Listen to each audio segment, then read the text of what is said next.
a falta de acesso não é como você tampar o sol de uma planta.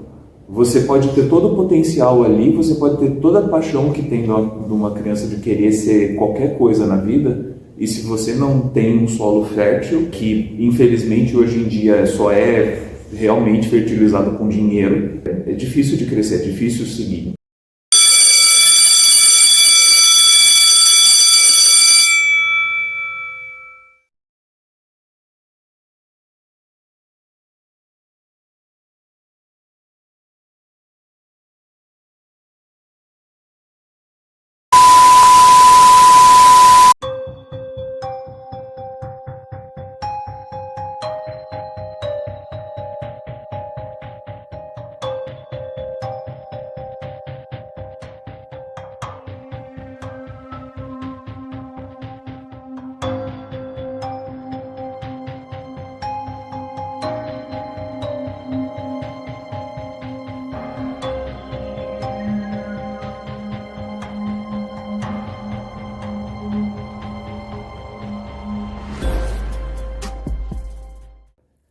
Eu não vejo um grande preparo externo dentro da instituição pública para o pré-vestibular, para o vestibular. Dentro da escola é contado no currículo, os componentes curriculares todos estão presentes ali, se os professores seguem bem, a coordenação segue bem, o aluno sai pronto para fazer o vestibular. Mas nas instituições particulares a gente vê bastante curso extra, a gente vê bastante cursinho para, às vezes, um período integral. Tem instituições particulares que podem optar, como aqui a UPF, por adotar um modelo híbrido que lembra o novo ensino médio, mas é uma coisa própria, criada por eles próprios, e que colocam o estudante lá no final da jornada do ensino médio muito mais pronto para fazer isso.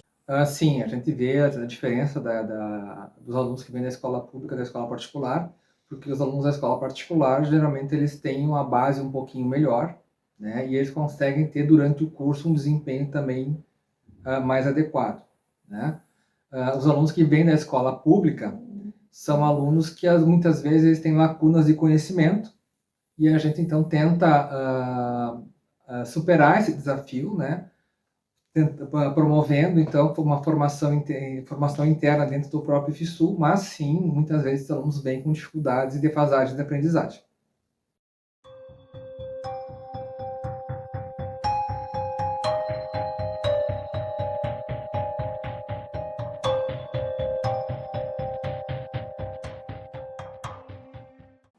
Hoje, no Dia do Professor, uma pesquisa revela que o Brasil pode sofrer um déficit desses profissionais daqui a 20 anos. A previsão é de que vão faltar educadores no ensino básico e pouco reconhecimento e baixos salários são algumas das causas do desinteresse pela profissão.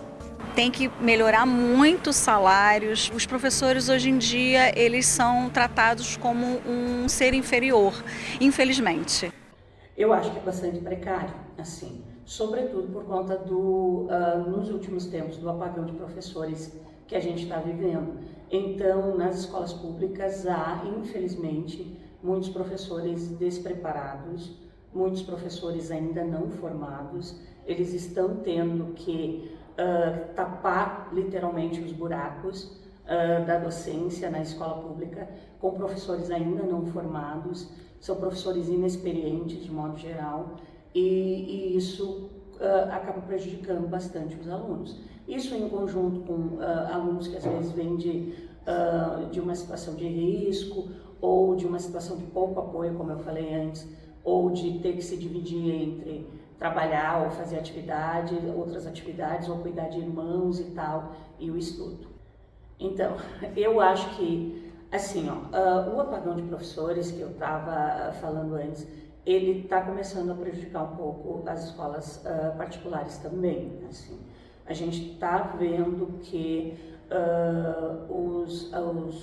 enfim, as instituições privadas, elas estão tendo que abrir mão, assim, da qualidade que sempre exigiram dos professores, para que possam ter professores docentes, né, em sala de aula, enfim, contemplando necessidades de alunos e tal, de número de alunos, de número de turmas e tal. mas ainda é gritante, assim, a diferença entre escolas públicas e escolas privadas.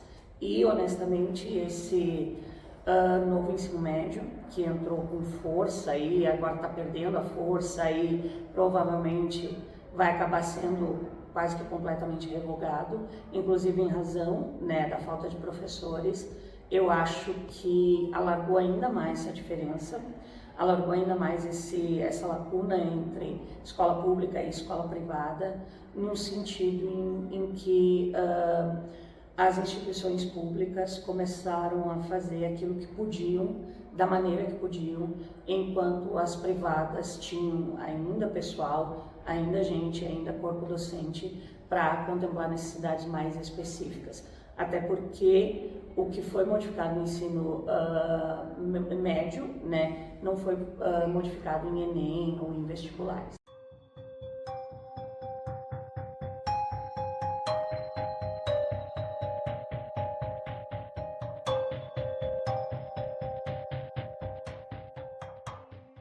A maioria dos meus colegas eu percebo que tem uma condição financeira muito boa, porque apesar do Tiradentes ser uma escola pública, a maioria das pessoas que estão lá tem uma condição financeira boa por precisar do cursinho para passar.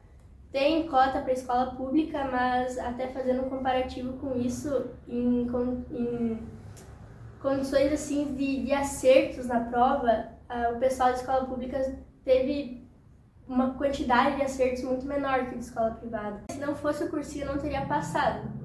A escola que eu estudei é uma escola privada, então eu acredito que preparou muito mais que uma escola pública prepararia, mas se não fosse o cursinho, eu não teria passado com o preparatório que a minha escola de ensino fundamental passaria, eu não teria conseguido. Porque tem muito conteúdo que não passaram pra gente e caiu na prova. O cursinho estava muito avançado, porque a prova do CT foi em outubro e teve muita coisa que caiu, mais da metade da prova, dos conteúdos da prova caíram e a gente começou a ver isso depois de outubro. Então, porque a prova do CT cobra muito conteúdo de ensino médio, então também muita coisa a gente não tinha visto ainda no Notre Dame. Vestibular, estudante de escola pública, estudante de escola particular. Historicamente, com raríssimas exceções, nós testemunhamos muitas exceções até, mas no mano a mano, o aluno de escola particular leva muita vantagem, por motivos mais diversos. O cara que está na escola particular, o pai se preocupa em dar um curso de inglês para ele, né, dar um curso de redação, quem sabe fora do colégio, né, e tem uma atenção muito cuidadosa com a chegada do vestibular. Escola pública, normalmente são meninos e meninas que vêm da classe média, né, famílias correndo atrás, com dificuldades financeiras, e esses estudantes, eles colocam a sua vida no trabalho dos seus professores na escola pública. Infelizmente, lá atrás, e agora ainda isso acontece, na escola pública não tem ninguém que cobre o desempenho dos professores. Essa função deveria ser da coordenadora pedagógica da escola. Ela cobra dos estudantes disciplina, ela cobra dos estudantes desempenho, né? Mas não tem uma coordenação, deve ter exceções, sim, deve ter, mas não é uma prática da coordenação ou da direção de um colégio público cobrar o desempenho do professor. Na maioria das vezes, o professor do primeiro ano, vou pegar física como exemplo, né? Ele dá lá 60% da matéria que tinha que dar. No segundo ano, dá 60%, 70% da matéria que tem que dar. E no terceiro ano, não raras vezes, ele não chega a 70% da matéria que tem que dar para o estudante. Então, isso se repete em todas as áreas. não se repete quando você agradece a Deus e encontra um professor consciente, um profissional, que não precisa cobrar dele. Ele sabe o que tem que ser feito. Então, esse aluno, quando encontra um professor desse, ele foi escolhido por Deus. Porque, na maioria das vezes, os estudantes da escola pública terminam o seu ensino médio, como exemplo apenas, recebendo apenas uma parte dos conteúdos. Se não for para um curso pré-vestibular, se não for para uma preparação especial, ele chega no vestibular em desvantagem. Não que o cara da escola particular também seja um espetáculo. Lá também tem um reduto de vagabundo que não quer nada com nada. Mas, teoricamente, ele recebe mais. Ele é cobrado mais.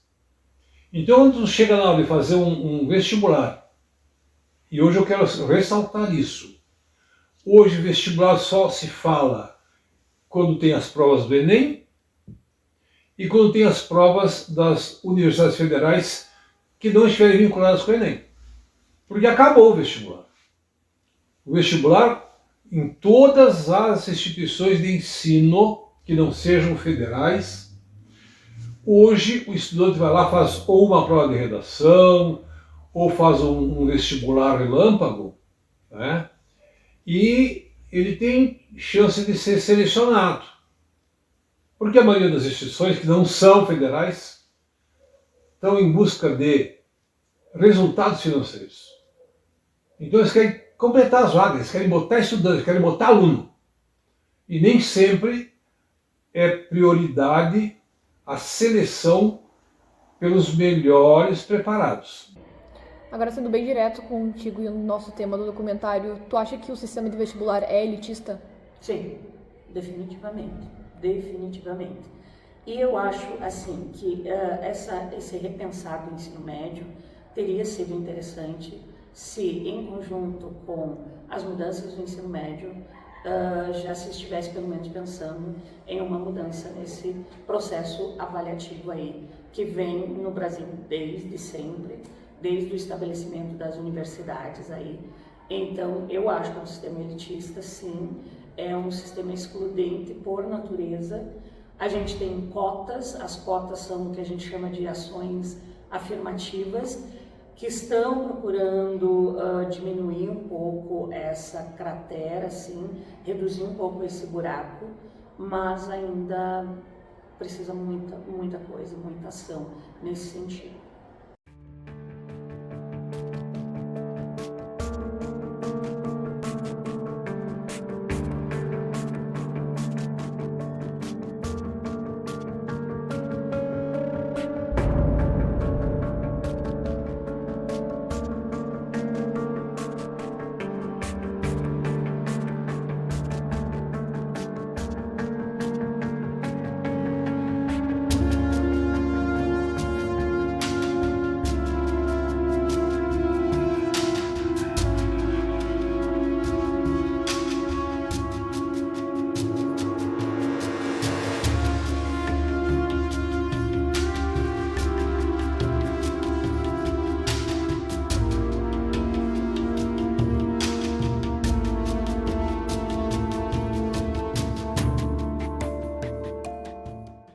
Falta de acesso não é como você tampar o sol de uma planta.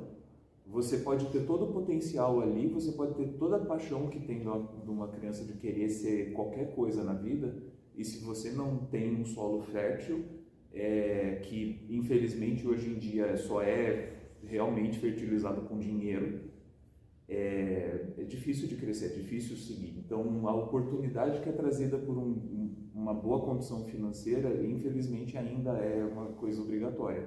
E é por isso que, por exemplo, questões como cotas, eu acho que é tão valioso, porque tem muita gente que eu conheço que não teria se dado bem se não fosse esse tipo de auxílio que você dá para um estudante que está lá no público e chegando aos pouquinhos na altura que quem é privilegiado e tem uma boa base financeira já chega sem se esforçar direito. ou com muito menos esforço.